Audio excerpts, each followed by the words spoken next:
ซอยเสือนนอนกลางคืนเสียวฝากยาเลยเสียวไปมึงไปนอนก็ขึ้นสบายอยู่แล้วกูตีมึง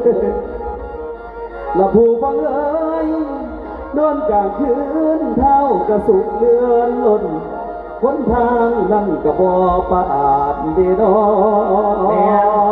ผู้เสียผู้สาวกับบ่ทอเมียเขาน่ะมึงว่าน่ะ แม่แล้ว นิสัยของมึงคือกันกับกู ละยายเอ่ยยายสบายสีหมอสมศักดิ์ลักหนีออกจากบ้านมาอยู่ไว้น้ำกันนี่แล้ว นั่นนอนบ่แม่นนอนบ่อนไผบ่อนมันติ โอ้ยปานสวรรค์คุณเดยายได้เอามาดอกสุกสอน โอ้ยจะมีแห้งนอมึงก็ได้ กูที่เห็น ละเสียวเอ้ยเสียว เสียว แต่ว่าในตอนนี้มันเต็มที่โตหูบอ อย่าบอกให้ว่าฝืนใจเขาฝืนเลยอยู่ เสียวเอ้ยเสียวเท่านี้น้อง เด็กจะไหนคิดจะไหนเนาะ เฮ็ดเยอะจังใดก็เมื่อยแล้วอ๋อแล้วบ่ทันสะใจไม่บอกว่า โอ้ยทางเธอแก้วแม่เมื่อบ่ยอมให้น้องนำให้น้องนำเมื่อ บ่ได้นอน โอ้ยโอ้ย แสดงว่าเมื่อเว่าขี่หมู่ตัวกูว่าได้นอนนั่งแต่เขายันเพิ่นออกจากเตียง โอ้ยเสียวเอ้ยเอาอย่างเฮ็ดจังไดก็เฮ็ดแล้วโอ้ยแต่ว่ามันเป็นที่สุดความสามารถเด้อ เสี่ เสี ย ยว ว กลัวคันได้คนที่เขาบ่หาเขาบ่นอนนั่งนี่มันบ่มีความสุขเขาแต่ว่ากะยาว่าแต่ได้สัน เหลือบัดนี้พอบ่ฮอดทวนบักหาคันน้องบักหาคันหาน้องบักหาอัปปี มันไม่ยังดังได้ครับ บักบ่ดีเนาะบักอัปปีบักหาคันน้องบักหาคันบักได้มึงกล้าว่าบอกปานนี้เถอะบ่เว้ย คนมาขายผ่านของ นี่เรื่องกูเด้อบักเศรษฐีสมศักดิ์เด้อ คอยขบไปใจเย็นๆบางครั้งมันขันสงสัยไปเนาะ จังไดกูปล่อยเลยนะกูบักหาคันแล้วบักหาคันแล้วกู ว่าเขาสิบ่เอาเห็นซ้ำ ป่วย เสียไปโตคนแค่นี้ขอพี่ก่อนจะเสียเด้อ มันบ่แม่นพ่อแม่นแม่กูโดนตัวกูอย่าได้กับกู ไอ้เอ้าบักหา พี่บ้ามาแต่ใส่อีกนี่นะ คนบ่พ่อคนมาแต่ใส่บ่ จังไดจังว่ากูพี่บ้าก็คือกูแล้วกูสิบอกเด้อ เก้าขี้กาอีบ่ปอบมึงเอ้ย พี่บ้าจะได้นุ่งสมคนละสี ไปบนน้ำอยู่ใส่มาหาหน้าบาทเพิ่น บ่แม่นมนต์น้ำ เฮ็ดหยังล่ะ งัวเตะก็เลยแลถูกน้ำหลอกจับ สาธุคุณแม่นี่อ่านไม่เสียว ไปยัง มันมาหยัง ว่าแต่ว่าตัวมากก็ไผเดี๋ยวนี้ เท่านี้บ่ สิมาหยังจุดประสงค์อันนั้น เข้ามานี่สองคนกับเสี่ยวเข้ามาถามหาเมียเจ้าบันหมาตัวไหนมันเอาเมียมันมาไป เสียวนี่ซื้อ ผู้ใดเสียวมึง บอกซื้อเนี่ย เสี่ยวข่อย เออ หมักนินงู มักนี่รู้ไปว่าหยังน่ะ หมักบุญมี เสียว บางคุณมีเพื่อนเข้าบ่เสียว ตัวถามเลยนะนี่มันอะไรเนาะมันจอดแต่ว่าเรื่องนี้ บางคุณมีมันขึ้นกันจุดศูนย์เด็ด บางเสือบุญมีคนหลับบุญมีคนนั้น เขาบอกเรื่องนี้เฮ้ย เฮ้ยหมาบุญมีนี่มันบุญมีแบบไหนเนี่ยมันมีสองบุญมีบ่หรือบุญมีเดียว โอ้ยกับบุญมีเดียวคนนะบุญมีไหนอีกบุญมีบันอะไรมักแขกมักตาบุญมีอะไรกับเตียล โอ้ ำอันนี้หุ่น อันนี้มันหุ่นใหญ่น้อยนึงใส่ให้ในตะวันมันดึงใส่ลูกหำ สูงบ่ พ่อเสี่ยวไปเนี่ยบุญมี บุญมีหุ่นในสูงนี่น้องมึงไหนเสียว ตัวถามดีๆที่หาเห็นบ่ล่ะจังไดก็ตามทางบ่ได้สีบ่ให้มันมาโลดกับบุญนี่ให้มันมาโลดรู้กันได้เนาะ เดี๋ยวนี้เจ้าเอาเสียวจะมาเบิ่ง มันเอาเสี่ยวไปเบิ่งเสี่ยว เอาไอ้เตี้ยเอาอาสา เอาบนโดดน้ำ สบายดีไอ้เอาสบายดีบุญพี่ว่าแต่ว่ามื้อนี้โตมาหยังโอ้ย ปล่อยมาน้ำหา ว่าแต่ว่ามื้อนี้โตมาหยังโตสิมานำหาไผน่ะคือจังซี่ดอกอันนี้ หาลูกค้าเมียแล้วผมได้เอาไป ได้ข่าวว่าสบายสีเขาได้มากับไอ้มาสร้างบ้านเจ้าแม่นบ่ จุดเสียวพอหนีเดียวนี่มันถามหาเมียมัน จะบอกว่าไอ้น้ำหมา ไอ้ ดู ไอ้มึงถามว่าอันสบายสีนี่มันมีหลายเลยอยู่บ้านนี่บอก เสี่ยวแสดงว่ามื้อนี้โตมานำหาสบายสีเป็นบ่เสี่ยว อ่า โมเมนต์ข่อยนั้นมานำหาสบายสีให้เสี่ สียวเจ้าเป็นผู้นั้นบ่ เอ้าโอ้ยมันเป็นน้ำมึงอ่ะนะเอาเราให้กูกิน เอ้า ฮะผู้นี่ตาไล่ไปเว่ากับผมผู้นี้มาเชียวซะดิ เห็นบ่ละบาดนี้ เฮ้ยไอ้พี่ถ้าสัตว์ที่ดีใจแห้งไอ้ขอโทษ บ้านเรา ตกลงมาบุญมีมาวันนี้มานั่งหาสบายสีเป็นบอง อยากเห็นสบายสีอยากถามความในใจว่าสบายสีน่ะมันเป็นใจ เองเป็นบ้า พออกพอใจมากหรือว่าทีมบุญนี่ แสดงว่ามันมาถามหาเนี่ยมันคือว่าจะสีดอกบุญมี ใช่ไหม คนซื้อสบายสีเนี่ยมันก็มีหลายคนอยู่ แม่น อยู่ในบ้านว่างแคนี่นะมันมีอยู่2-3 คนแต่ว่าสบายสีหนึ่งกับเมียโตสบายสีหนึ่งกับเมียเฮา มันก็สบายสีบ่ เมียเฮาก็ซื้อสบายสีคือกันไหนบุญมี เนี่ยเฮาก็ซื้อคือกันสบายสีนี่ไอเตี้ยก็ซื้อสบายสี แม่นตุ้มพายุ่นกับสบายสีว่ะ ก็สบายสี สบายสี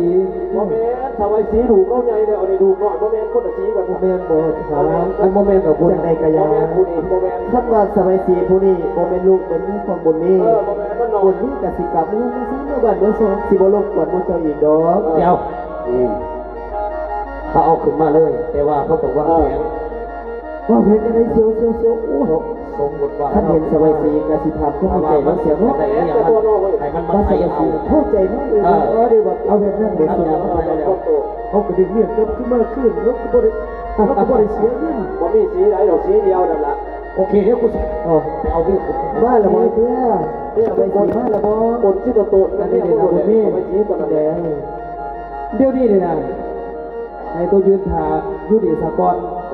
เฮาสิเอาสบายสีเมียเฮานี่มาให้ตัวเบิ่ง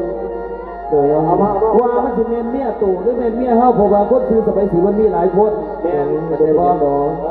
พอเอามาแล้วเว้ย เสียวเอ้ย โอ้มาแล้วเสียวมาแล้วมาแล้ว เอาสบายสีขึ้นมาเสียว พอเอามาเลยมันแรงหนาวเดี๋ยวเขาโพสเลย ต้นเปล่าให้มันเด็ด นิสัยล่ะ เด้อเสียวเสียวเขาต้องเห็นสีอะไร อ่ะ เกินมา สบายสีนี่คันนี้มึงนี่มันก็บ่จอยบ่อ้วนบ่พี่ผู้ดีได้เนี่ยมึง เป็นบ่เสียว ผู้ดีโดดเบิ่งเลย เสียวตัวไปเบิ่งก่อนน่ะเสียวเฮาเบิ่งบ่ฮักตรงไหน นี่เขาเอามาแล้วหยุดไปคอยยานเขามาเพื่อนเศรษฐีจะสีรวงเกินพี่มาพี่อีหละ โอ้ย นี่เป็นแมนบอเดี๋ยวนี้นะสบาย มีคนมาหาเจ้า บอกว่าจะพ่อสบายสีอ้ายดีสิให้เจ้าออกไปนอกเมืองเขาจะพูดว่าสบายสีคนนี้สิเป็นคนที่เขาหูจักหรือบอ โตเป็นๆเด้อ เนี่ยบ่เสียวถ้าฉันมึงอย่ามาพี่กูสิเข้าไปบ่เก่งเด้อ โอ้ยผมไม่รู้เลย สบายสีสบายสีกลับ เฮ้ยจับไปจับไปจับไปรถมาพี่ ไอ้บนนี่ไอ้บนนี่ดีกว่า ไปก่อน ไอ้ฮะ ไปดึงไว้มาพี่หยุด วงเขาพวกนี้เขาก็จะกอดกันนะ นี่ขอแม่มึงเห็นขอแม่กันมันก่อนเดี๋ยวดีเลยนะสบายสี พวกนี้เขาคุยกอดกัน เดี๋ยวนี้บอกคุณนี่มันมาทำเจ้ากูบอกแต่ว่าอ้ายนี่ขอแม่ก็มันเดี๋ยวนี้วันนี้ แล้ว ตกลงว่าสบายสีคนนี้เป็นเมียเจ้าไหมวะ โอ้ยโตเป็นๆเด้อ เสี่ยว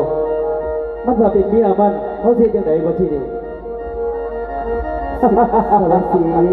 กับเพื่อนมันสร้างมาลูก มึงบอกเป็นเบายังก็ได้ โอ้ยกูให้กูใจมาก ท่านมึงอยากได้สบายสีคนนี้นะกูก็สิปล่อยให้มึงเอาไปตามใจของมึงแต่ว่ากูมีขอแม่อยู่อย่างหนึ่งมึงต้องหาเงินมา50 ล้านเข้าใจบ่ ผู้ใดสิก็ดีครับ เงิน50 ล้านมาไทยถอนเอาตัวสบายสีคนนี้ถามมึงจะได้กับเมียกลับบ้านไปอยู่กับลูกกับเต้ามึงต้องหาเงินมา คำสัตย์จังใดก็ยัง 10 ล้าน ไอ้สงสารไอ้เตี้ยท่านบาบูเจ้าสิให้คอยไปหาเอาเงินเอาครับขอให้คอยพี่เวลาเป่ากับสบายสีจาก4-5 นาทีได้บ่อย่าถามว่าเป็นจริงว่าสบายสีดีจากคนนี้ได้แล้วได้ กูสิให้เวลามึง10 นาทีมีหยังมึงคอยสาสางกัน ไอ้แน่ไอ้10 นาทีบ่แม่น10 สบายสีสบายสีเป็นอย่างอื่นจะบินกับป่าลูกกับไอ้เพื่อนสบายสี เมื่อละสีเมื่อ เพื่อนไปสร้างบ้านสอนน้องตีสบายสีลูก ทำไมบนแต่ว่าทำไมถึงบังคับมาเนี่ย ใส่สบายสีมาทุกอย่างป่าบอกกันที่อยู่น้องกันสบายสี บังคับเขาบังคับป้าเป็นคนผู้ปกครองไงสิ ไอ้ฮะทำไมถึงขับบังคับมากคือทำไมผมมาแล้วเขากับกติกาลูกของเขาเนี่ย อีกคนสบายสีกับฉัน ลูกเต่าเอาอยู่ใส่แต่มือตีละเรื่องเอาไปกับฉันสิ ทำไมยังกับคนละคน ลูกเอาเถอะลูกเอาไปดีกว่า เท่าไหร่แล้วไม่หาสิบล้าน สบาย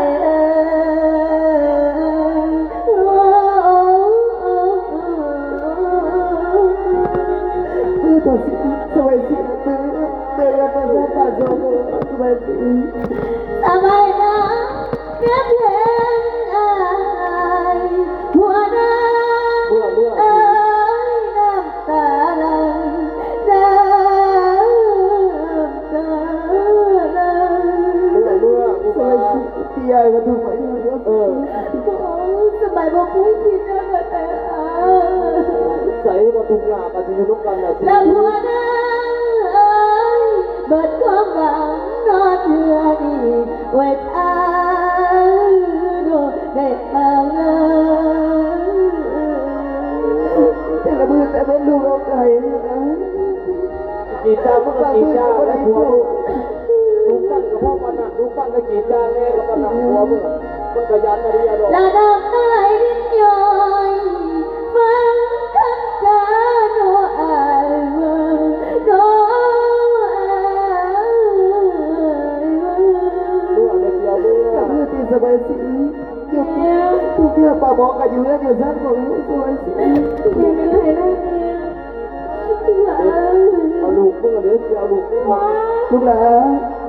เพื่อลูกหลานเบื่อตัวสัตว์ตัวบ้านตัวโซ่ตัวนั้น แล้วหัวหน้าเอ้ยอยากกลับคืนน้องสู่บ้านโอ้ยเฮือ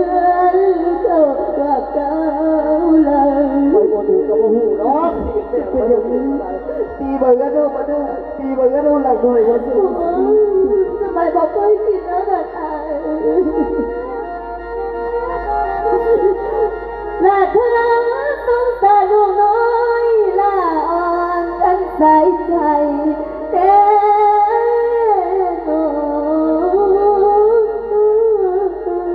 อ ฉันกับพ่อลูกเอาเพื่อนตีละสวยสิ ช่วยกลับมาได้ถ้าว่าสมัยกลับมาทำไมต้องมาสิพาลูกของเขาเนี่ย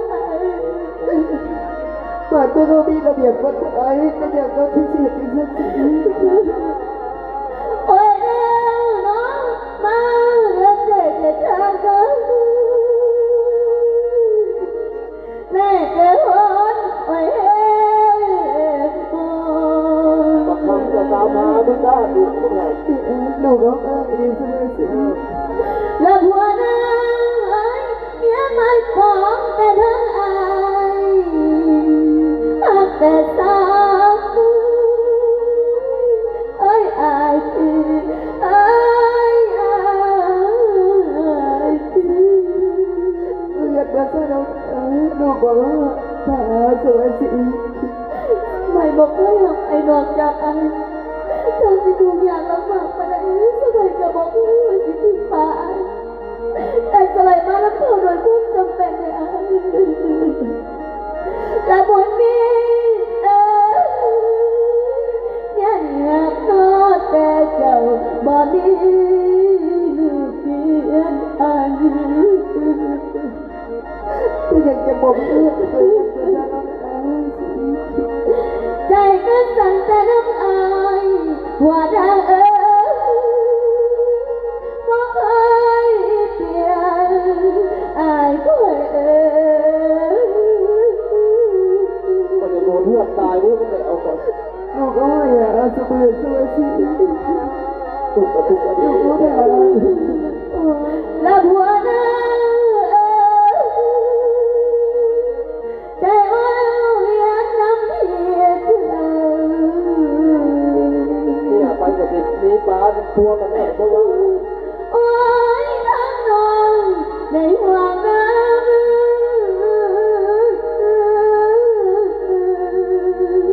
โอ้ยจะพี่เด้อจะพี่เด้อ ใช้กระดูกมันกับกระดูกน้ำกันกินยาสมัยน้ำกันก็จะว่าก็ ทำไม ไป บอกพี่ว่าสิกิน10 บาททำไมยังห่างอายเสมอแต่สมัยกลับเมื่อทำไมหมดเลย ก็เป็นอย่างนี้เลย เป็นยังไงนี้ เป็นอย่างจะผิดเป็นตาเป็นตากับพี่เลยสวยสีเพื่อแล้วไปเชื่อเราทำเขาบ้านเดียวหาสิทำกับเขาเดียว บุญดีอะ บุญมีบุญมีโตนี่ยังเอาสบายสีขึ้นเมื่อบานบ่ได้เพราะว่าโตยังบ่ทันมีเงื่อนไขเฮาเดี๋ยวนี้นี่นะเฮานี่จะให้โตนี่ไปหาเงินหาทองให้เวลาโตจัก2-3 วันโอเคบ่ให้ไปหาเงินหาทองไปเฮา50 ล้านเพื่อมาไถ่ถอนเมียของโตเพราะฉะนั้นถ้าโตบ่มีเงินน่ะเมียของโตสิเป็นเมียเฮาเข้าใจบ่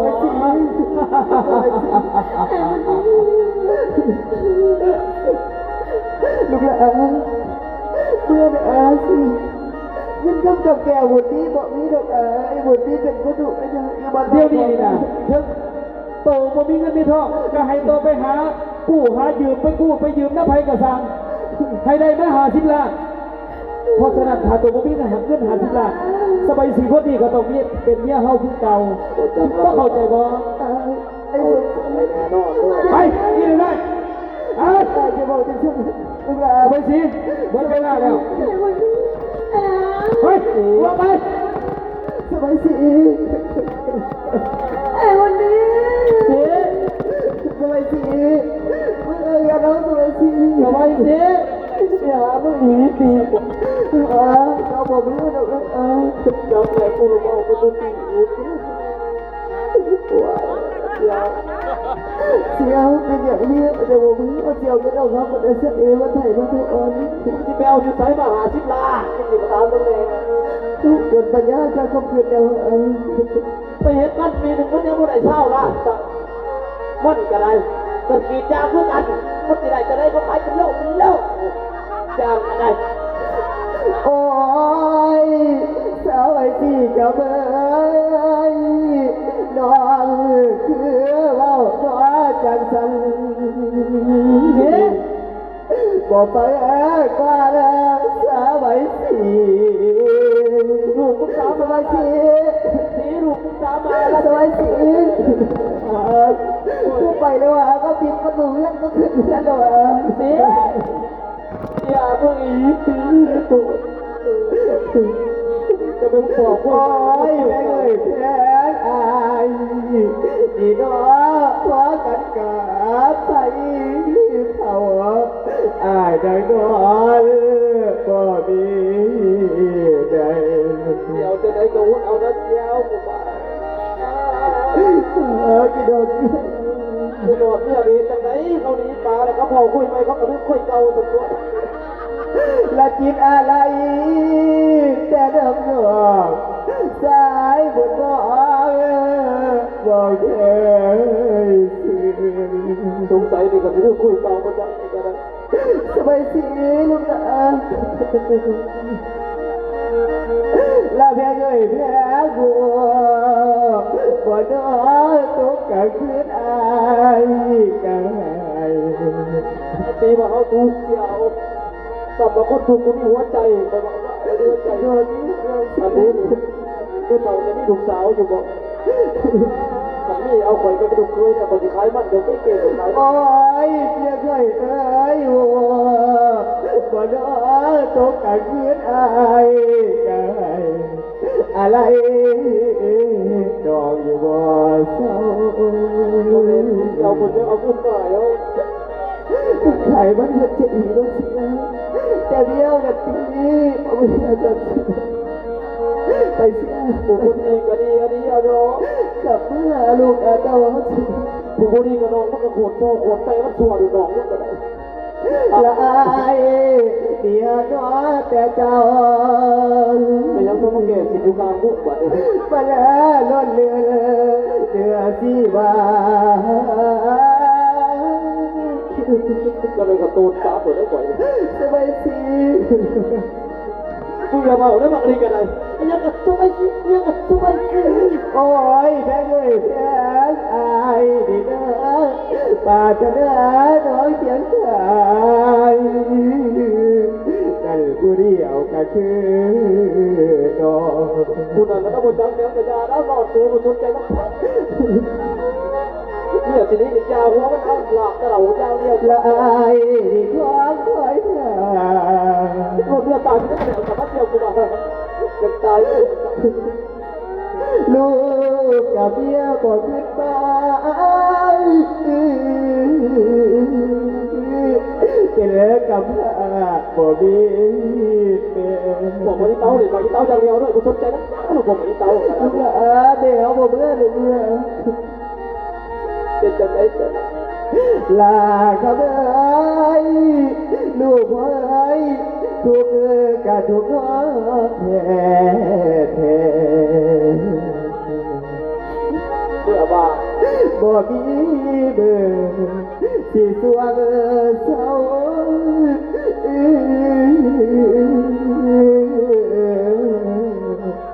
โอ้ยเมียแท้สบายสีสบายสีได้ยินบ่สบายสี สนใจนะแล้วเมื่อมันเป็นคนเขาบอกแล้วเจ้า เขาปิดประตูเขาขึ้นกันแล้วฟังไงก็บ่เดียวบ่รู้เสีย เขาบอกอีก2 ปีฟังก็ปีเดียว4 คุยไรฟังกูคุยนั่นก็บอกว่าจะสั่งเดียว ทุกอย่างเดี๋ยวบ่มือนะ เพื่อกับเพื่อเอาอีกก็ได้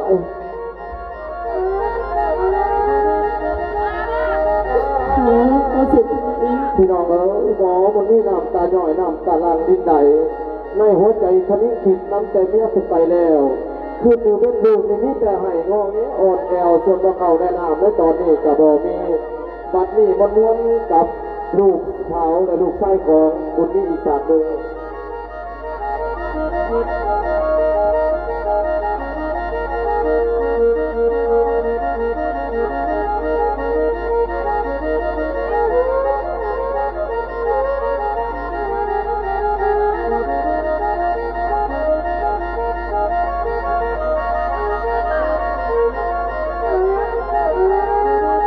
พี่น้องโจไว้ในทักไปนี่ก่อนตอนหน้าพุ่นยังสิกว้างกว่าหลังบัดนี้หมอสมศักดิ์เอาเมียเขามานอนสอดบ่ได้นอนน้ำจับเถื่อหรือเขาเบื่อกีนาโตเป็นบ้านนักเขาบัดนี้มันนอนกับสมศักดิ์อีก3 เรื่องในทองเรือน้ำกับหัวอมเมียพี่น้องบอกไป